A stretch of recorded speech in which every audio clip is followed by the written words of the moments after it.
And I remind people that their story is their treasure.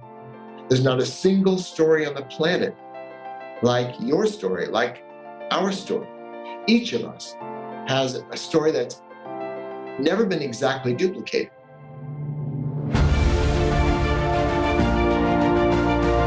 Hello and welcome to the Daily Helping with Dr. Richard Schuster. Food for the brain, knowledge from the experts, tools to win at life. I'm your host, Dr. Richard. Whoever you are, wherever you're from, and whatever you do, this is the show that is going to help you become the best version of yourself. Each episode, you will hear from some of the most amazing, talented, and successful people on the planet who followed their passions and strive to help others. Join our movement to get 1 million people each day to commit acts of kindness for others. Together, we're going to make the world a better place. Are you ready? Because it's time for your Daily Helping. Thanks for tuning into this episode of the Daily Helping Podcast. I'm your host, Dr. Richard, and we have an amazing guest to share with you today. His name is Dan Millman, and he teaches the peaceful warrior way in the United States and all over the world. Dan is the author of 18 books published in 29 languages. He's a former world champion athlete, university coach, martial arts instructor, and college professor. His best-selling Way of the Peaceful Warrior was adapted into a feature film starring Nick Nolte. And we're going to talk about that, of course, but we're also going to talk about his new book, which is available everywhere tomorrow. Dan, welcome to the Daily Helping. It is great to have you here with us today. Thank you, Dr. Richard, and I am very happy to be here with you. We're going to have a blast. I can't wait to talk about your new book, but obviously this is kind of a different animal than most of the people who come on my show because your life has been made into a movie, or at least a portion of your life has. So I like to peel back the onion a little bit, find out your superhero origin story, because people's whys are so important. Talk to us about your journey and what ultimately led you on the path that you're on today. Well, that's what I'm also hoping to convey in the new book, my memoir, Peaceful Heart Warrior Spirit. But basically, I started out as a kid discovering an old trampoline and loving to jump up and down and try different flips and so on, once I learned the basics. And I never dreamt that would lead to what I do today, but I just kept jumping and kept improving, and which led to eventually a world championship on the trampoline, but also gymnastics and college scholarship. So those modest beginnings began first a focus on what creates talent for sports, because I was an athlete and later a coach at Stanford University. And I wondered whether talent, and as a psychologist, I think you'd find this moderately interesting. It seemed to me with old nature-nurture idea that talent, after years in sport and observing other people, my own informal research led me to believe that talent was about 20% innate in terms of body type, lends itself to certain sports, and about 80% could be developed. Now, I define talent operationally as the ability to learn things faster, easier, and rise to higher levels, higher potential. So that's, I think, a fair definition of talent. And I asked myself, if it could be developed, what qualities do you need to develop to become a more talented athlete in any sport or music or any physical endeavor at all? And it seemed to me that strength or muscular control was important in movement and sports and so on. And also suppleness, flexibility, range of motion, and stamina, of course. That's all given. But also, the most important element is sensitivity, which includes qualities like rhythm, timing, balance, reflex speed, and of course, as I said, coordination. And so we knew how to develop more strength and more suppleness, but I also devised some exercises when I was the coach at Stanford that helped and improve coordination, rhythm, timing, balance, and so on. And my theories actually did work out in practice. Our team at Stanford, when I began there, was high school level. And by the time, 3.5 years later, we were one of the top 3 teams in the United States. And I coached the top US Olympian. as well. And I might still be coaching today. It's an honorable profession. You have to deal with mind, emotions, body, and spirit to be a good coach. But I started realizing that being able to do the skills of gymnastics, handstands, somersaults, and so on, didn't help me much when I went out on a date. It didn't help me when I got married or dealt with financial challenges, career decisions, or the stuff of everyday life. So that's when I started asking Dr. Richard bigger questions. How can we create talent, not just for sport, but talent for living? What life skills do we need to learn to live wisely and well? And that search led me on, about a 20-year quest, which I describe in the new book. And it led me to discover and find 4 different mentors, master teachers, radically different in each various aspects of what we call the spiritual search, or the search for meaning, purpose, connection, happiness, even transcendence. And so all that research it's also a story about my evolution from this young, naive seeker, athlete, to an elder teacher today. And one of the shifts I went through, which makes it so appropriate to the theme of helping and your show, is that along the way I discovered and I realized that no matter how much I improved myself, and I was definitely on a self-improvement quest, only one person benefited. But if there were a way for me to reach out and touch other people's lives, to make a positive difference in their lives, that made my life more meaningful and achieve that sense of connection. And so that's why I seem to be called, even from a young age, to become a teacher. I didn't know what kind of teacher I'd be. It started in gymnastics and then martial arts. But it turned out to be a broader perspective. So I moved out of the gymnasium into everyday life.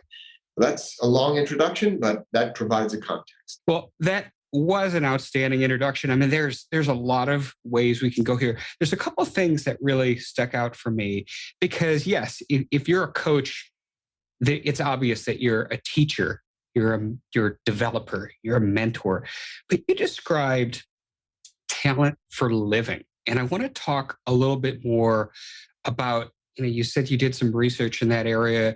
You have found these areas, and then you found 4 mentors. So let's talk a little bit about talent for living first, and then I want to dive into the mentors, because now we're starting to see, the connection between real life and, the 20 years that you've learned all of these things. And I want to dive into that. It took me a while to abstract the qualities that make up a talented athlete or musician or anyone who, as I said, performs or does movement, physical arts. But talent for living is a broader question. And that old saying, I don't know if it was Will Rogers, whoever said it, we're all ignorant only on different subjects. And we all have different strengths, different weaknesses. We know this from our life experience. So one person may have one kind of approach to living and are talented in one way, and someone else may be talented in another. I don't have just a list of what makes up a talent for living. I do. I do. I take that back. One of my larger books, kind of a magnum opus I wrote in 1998, is called Everyday Enlightenment. And it talks about 12 courses in the School of Life. Now, I need to provide this context. I view planet Earth as a kind of school for souls where we all evolve, and daily life is our classroom. And many people would say, well, isn't daily life, aren't we here to succeed in relationships and business and finances and health and physical vitality and that sort of thing? And sure, that's the stuff of everyday life, which I view as a kind of spiritual weight training. And we all know we encounter challenges in everyday life in those various areas. And those are the weights we lift. If you don't lift any weights, you don't get any stronger. So our daily life does teach us about those things. But actually, we're not here just to master relationships and health and finances and so on. We're here to learn some fundamental areas. And what I do in that other book, that book I wrote in 1998, it came from a contemplation about what do we mean when we talk about personal growth, personal development, Because there's so many specialists out there. There are people who are relationship coaches or experts, people who are health experts, people who are financial advisors. These are aspects of everyday life. And it reminded me of a cartoon I saw in the New Yorker magazine years ago. It showed a man in a hospital bed wrapped up in plaster and tape after some terrible accident. His entire body was covered and wrapped in plaster, except for his feet, which were fine. And there was a doctor standing there with his arms crossed in this cartoon saying, as a podiatrist, I'd say you're a lucky man. And in other words, we often look at things from that one narrow viewpoint. A relationships coach said it's all about relationships. If you have those, you're a happy person. Someone else says, but if you don't have a financial foundation, how can you get anywhere in life? And so on. So I asked myself, what constitutes the entire realm, scope of what we call personal growth or personal development? And I started writing a list right away. Very quickly, it came to me. These 12 areas of life that I'll only just list here to give a scope of what I mean by talent for living. The first fundamental area is discovering our worth, our innate value as human beings. Because often we deduct from our own life, our own sense of worth, which leads to self-sabotage and other problems. Because, they say you don't get what you deserve in life, you get what you're willing to negotiate. But we only negotiate to the degree we feel deserving of it. And I wish to say everyone feels they deserve life's riches. But if you look at lives out there, their behaviors and the results they get don't reflect that. So discovering our worth is a fundamental area of what we call these life skills, this talent for living. And I'll just go briefly. The second is reclaiming our will. In other words, the whole issue of self-discipline, which I go into in some depth. And then the third is energizing our body. Those are the three foundational elements. Self-worth, and it's different from self-esteem, by the way. We can go into that if you want later. But self-worth is this innate subconscious sense of our own deservedness in life. And then our will, or just self-discipline, and then energizing our body. With those, they provide a foundation for all that follows, which includes managing our money, because finances are a realistic part of life, then taming our mind, and I have some rather unusual ideas about what that means, and then trusting our intuition, accepting our emotions, facing our fears, illuminating our shadow, which is about full realistic self-knowledge. And then comes embracing our sexuality, whether we're active or not, embracing ourselves in a sense of pleasure in life. And finally, the last two of these areas, since you asked about talent for living, would be awakening our heart. And what do you think the last one is that brings us full circle and brings us back to your unique offering and program, which is serving our world? Without that, it's all self-absorbed. It's all self-improvement. But then all those other things help us to come back and effectively serve our world, which reminds me of a story we can go into or not as you please. But those I would define as a talent for living, those aspects of life. That's awesome. And truly could be a second episode in and of itself. So yes, we will put a link to that book, your 1998 book, in the show notes if people want to dive deeper. So we have done, granted at a high level, a decent snapshot of what talent for living looks like. You mentioned 4 mentors. So talk to us about why that's important and what these mentors taught you on your journey. Well, I'm delighted to do that, of course, since it's the core of my new book. But let me just touch upon the story that brings it all home about these 12 areas of life and so on. Sure. And, my old mentor I describe in Way of the Peaceful Warrior, my literary mentor I call Socrates, this old gas station attendant played by Nick Nolte in the movie version. I tell the story about, we're walking down the street and I see a poster on the wall. This is Berkeley in the 60s, a poster about starving children and another about oppressed peoples. And then there was the war in Vietnam and the anti-war protests going on. And I said, Socrates, I sometimes feel guilty doing all this work on myself, this self-oriented work, when there's so many people in need out there and causes that are valuable.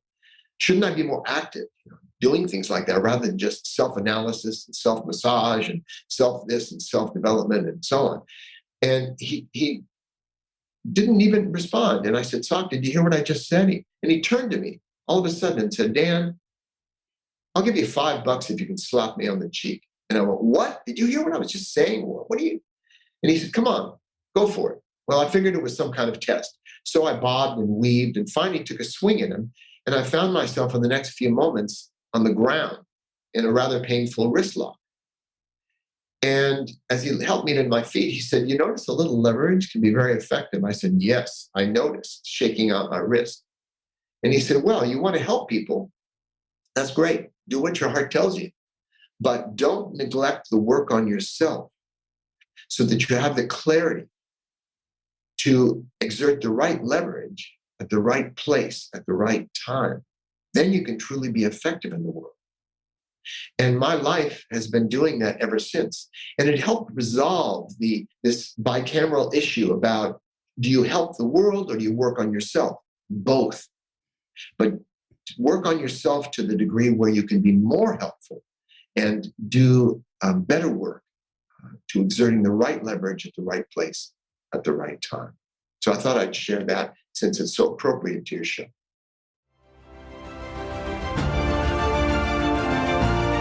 Hey guys, Dr. Richard here. For the past 7 years, I've been privileged to bring you incredible guests who are changing the world and can help you become the best version of yourself. I'm really excited to share with you a new quiz that I created based on my clinical training that will curate for you a custom list of my top episodes and actionable strategies to help you wherever you are on your journey. All you need to do is go to drrichardschuster.com to take it, and it's 100% free. You'll be taking the next step on the journey to unlocking the power of you, and I can't wait to see where you'll go.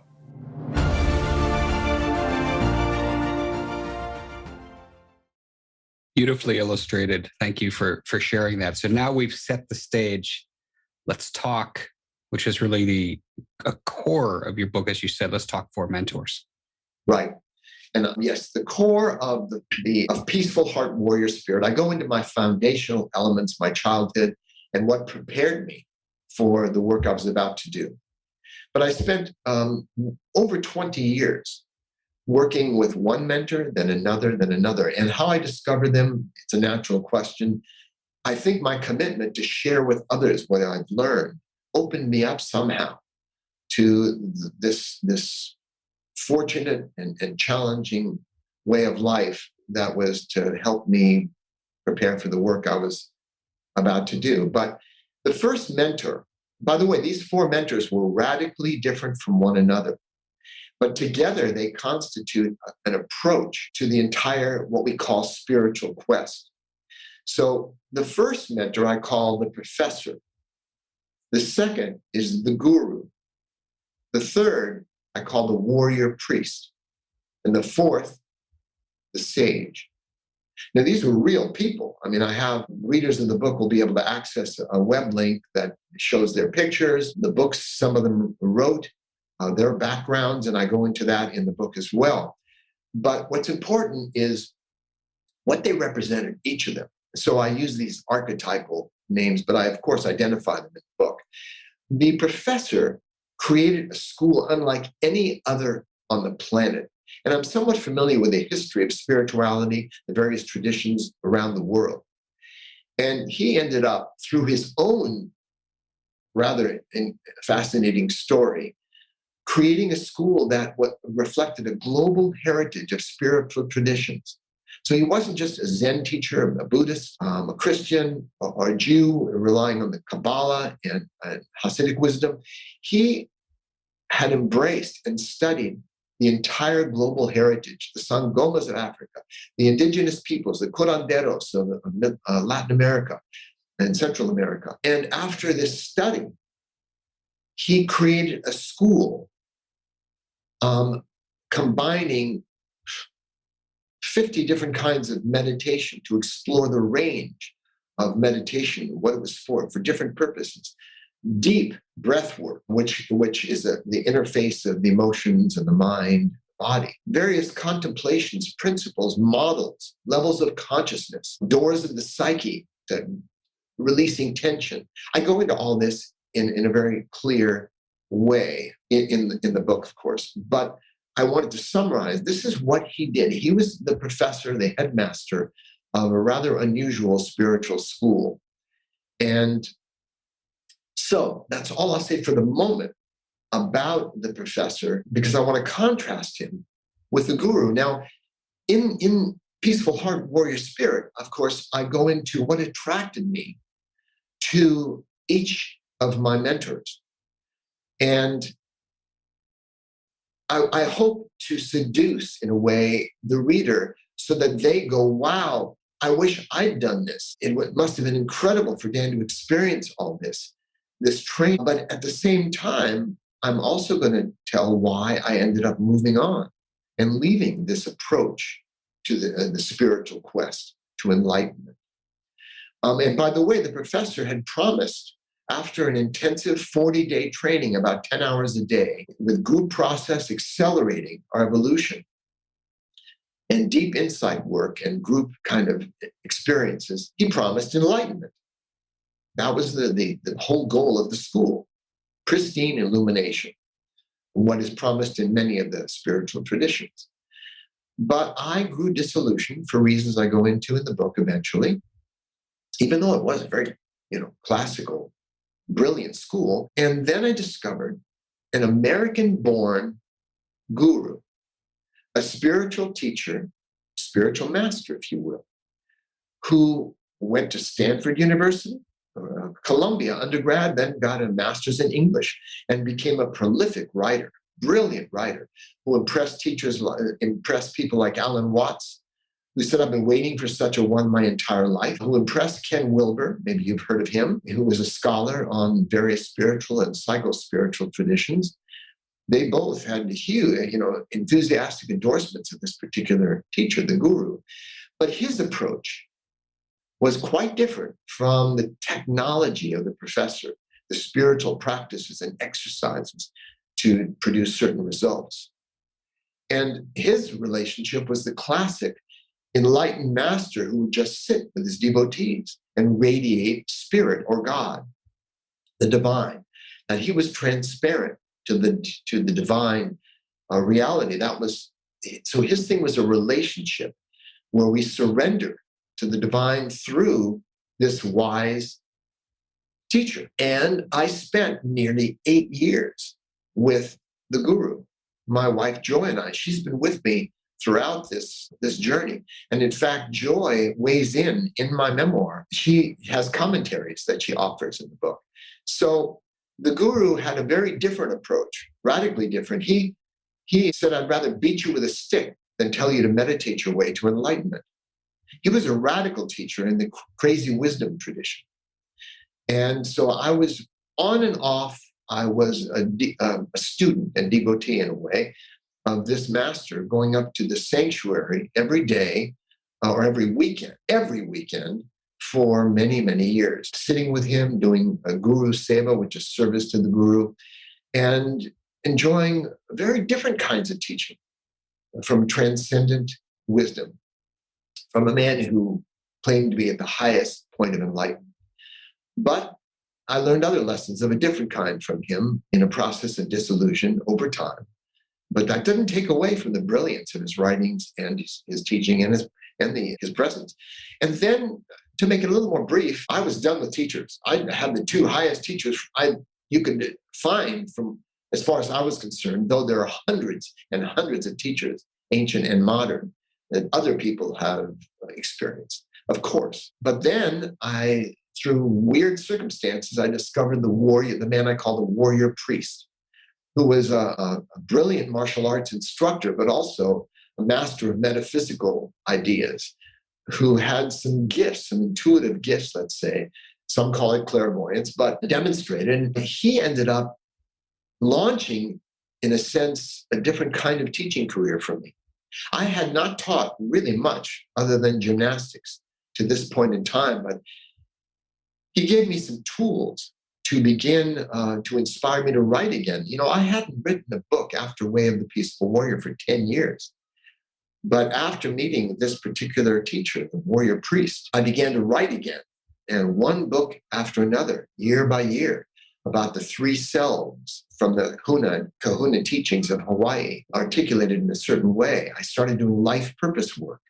And a book that sold over 1 million copies called The Life You Were Born to Live, an uncannily accurate guide anyone can find to clarify their life purpose and the core issues of their life. So I learned a great deal. I learned a knife fighting training, spiritual growth through knife fighting. I taught for 14 years, attracting people from all over the world.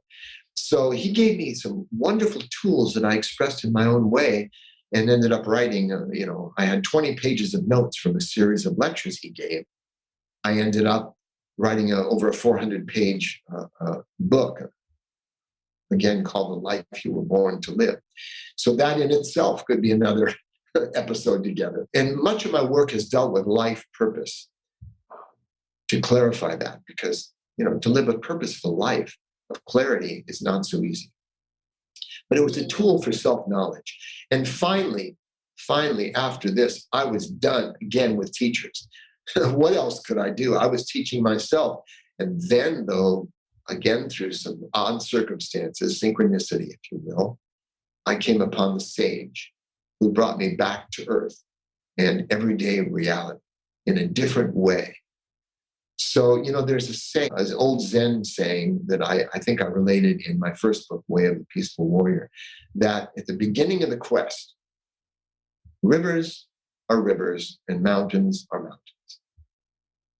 But then after you've experienced a great deal of metaphysical wisdom and understand the metaphors of life, rivers are no longer just rivers and mountains are no longer just mountains.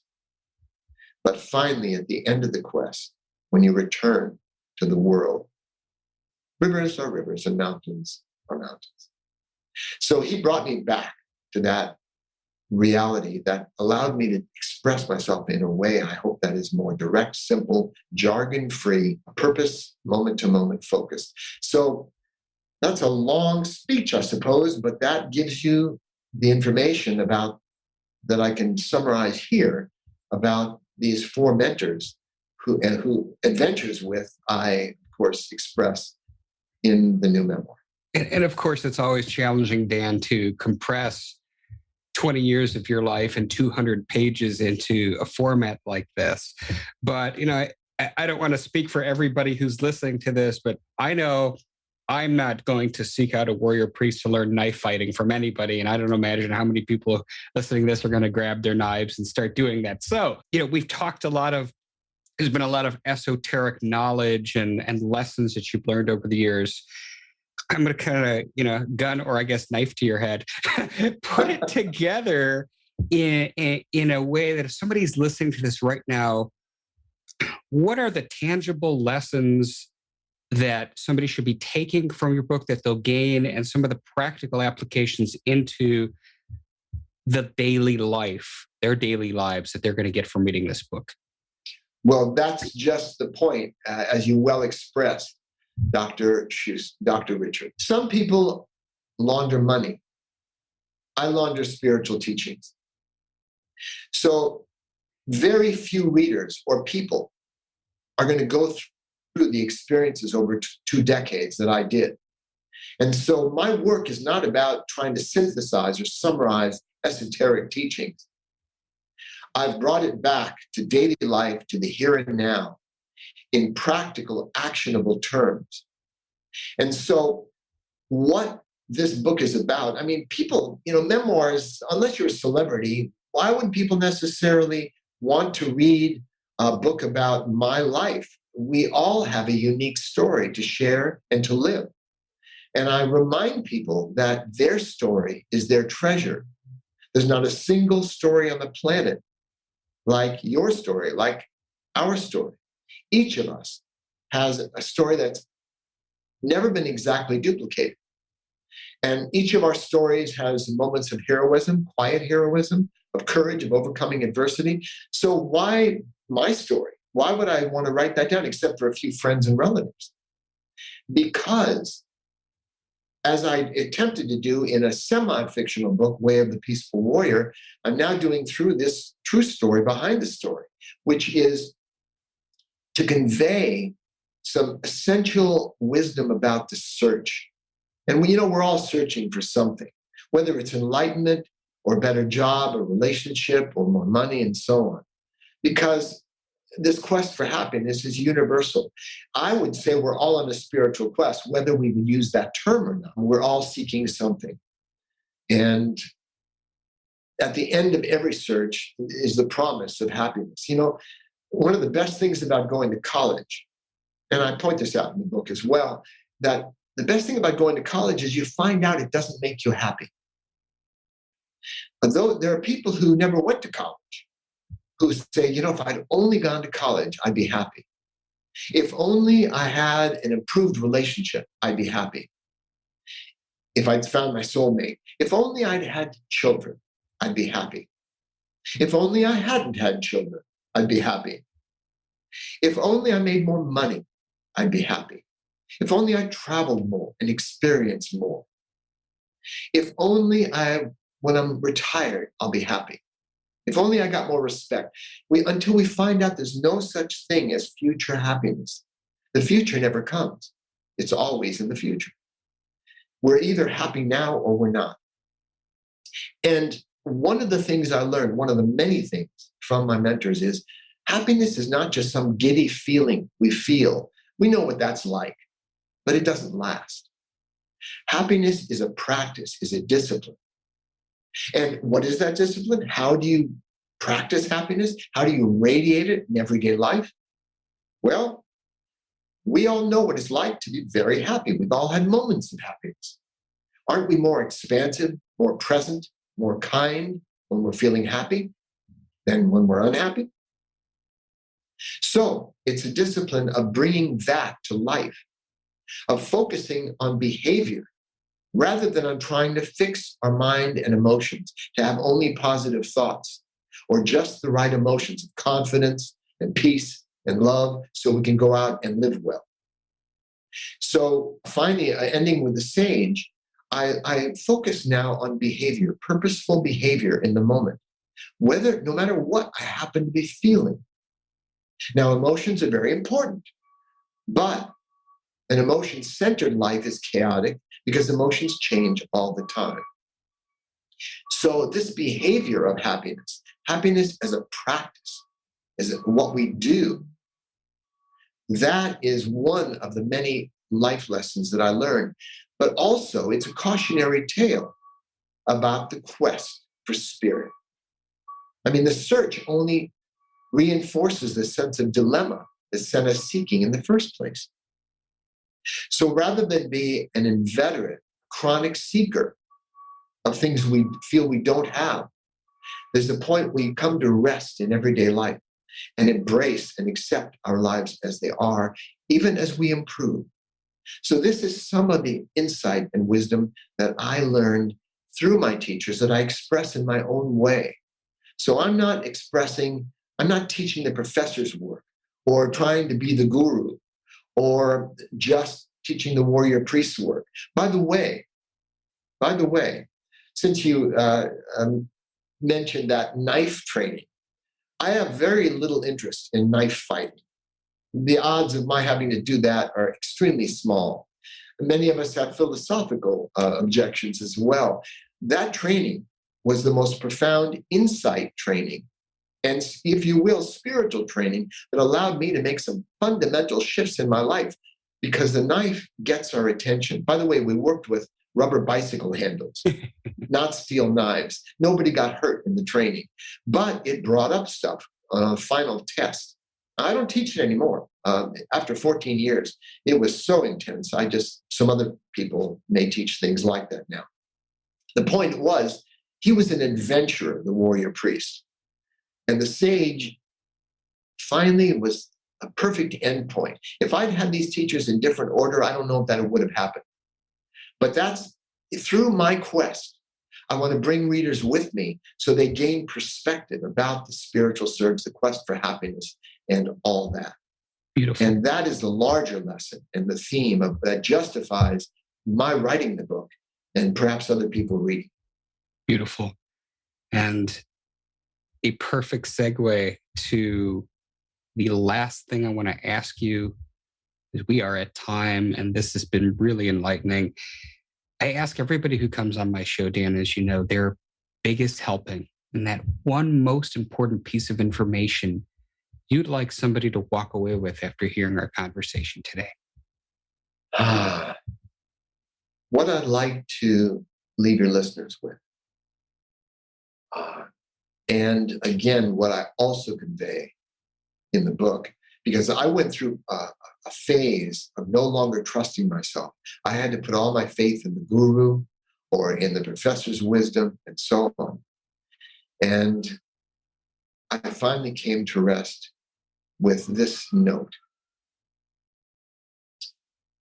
I hope readers will take away, and I hope your listeners will take away, a sense of the value of trusting themselves, trusting their own lives unfolding as they are, not as they could be or should be, but embracing their life as it is. What I mean by this is stop comparing ourselves. Let's stop comparing ourselves to other people. Because as soon as we compare ourselves to someone else, whether it's overall as a human being or in a particular area of life, our skill level in a particular given instance, when we do that, we're either going to feel superior or inferior, rarely equal, exactly. And it's a profound form of disrespect for our own self, our own process. Even as a young gymnastics coach, when I used to teach people somersaults, I found that some people learned a somersault quicker, faster than other people. But I also realized that often those who took longer to learn it learned it better than those who learned it quickly. So we need to trust our process, our way of learning, and come to know who we are and accept who we are. So this sense of self-acceptance and self-trust, I think, is key. Also self-respect. Awesome. For the unique aspect of our lives. And that is my big helping that I'd like to offer your listeners. Thank you so much for that. Dan, the book is Peaceful Heart, Warrior Spirit, which is available everywhere tomorrow. Give us a link where people can learn more about you online and maybe get their hands on that book.